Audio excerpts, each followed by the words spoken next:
Hello friends, welcome back to visual city. आप लोगों का हमारे चैनल में खूब सारा स्वागत है। और आज हम लोग बात करेंगे चार धाम यात्रा के ऊपर। कौन सी यात्रा कहाँ पे है और इस यात्रा की क्या विशेषता है, कौन से धाम की क्या विशेषता है और क्यों जाना चाहिए, मतलब सारे लोगों को क्यों ये यात्रा ज़िंदगी में एक बार तो करनी ही चाहिए। आज हम लोग उसी पे चर्चा करेंगे। क्या आप लोगों को पता है कि चार धाम यात्रा कहते किसे हैं?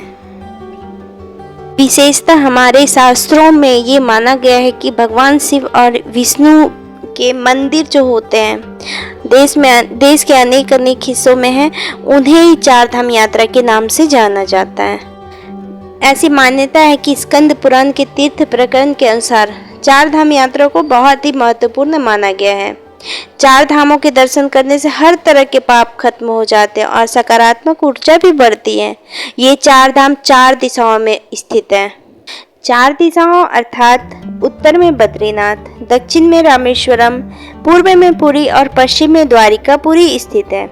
प्राचीन समय से ये चार धाम तीर्थ के रूप में माने थे, लेकिन इसके महत्व का प्रचार जगत गुरु शंकराचार्य जी ने किया था।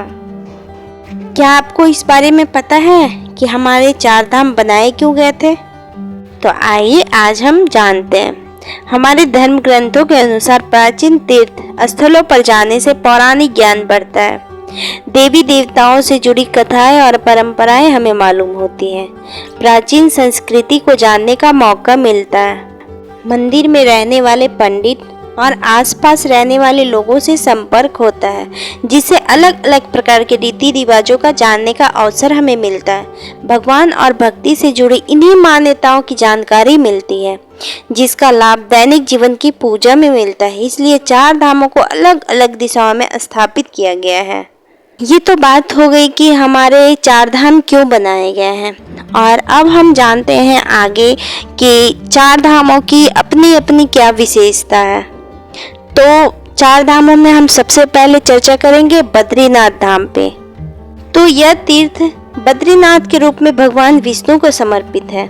ये अलकनंदा नदी के किनारे बसा है और ऐसा माना जाता है कि इसकी स्थापना मर्यादा पुरुषोत्तम श्री राम ने की थी।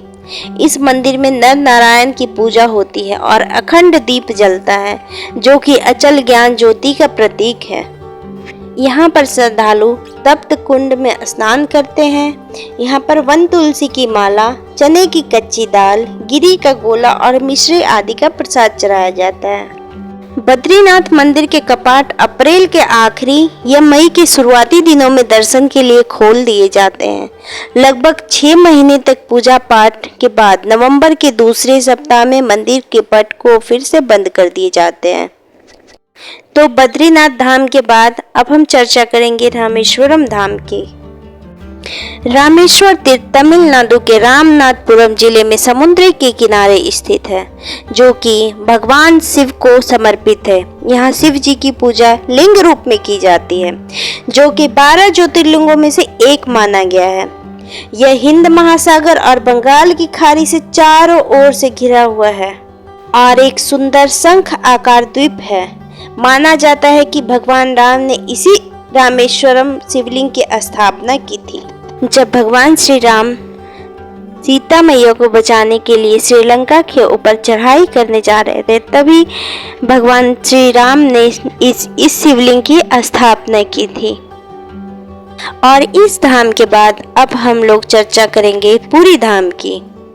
यह वैष्णव संप्रदाय का मंदिर है, जो भगवान विष्णु के अवतार श्री कृष्ण को समर्पित है।